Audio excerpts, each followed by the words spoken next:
Hello, I am Corinna May Lhoir from the University of Hamburg.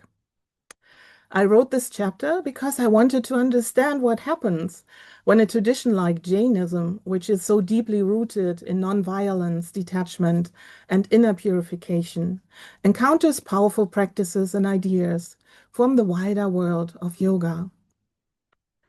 I focus on two lesser-known Jain texts from the first half of the second millennium, the Yogapradīpa and the Yogasāra.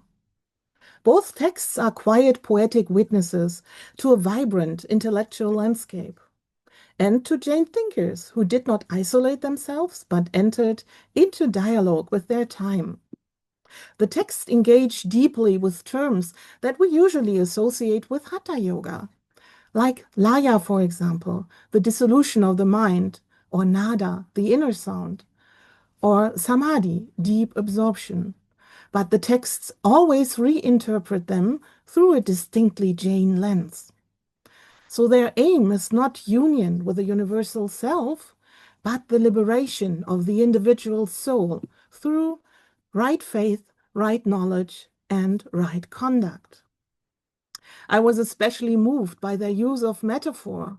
For example, the sound of a bell, the flow of oil, and by how these images become vessels for inner transformation. In the end, what inspired me most was this, that Jain Yoga is not a relic nor a footnote, but a living adaptive tradition that contributed in its own voice to the shared yogic imagination of South Asia.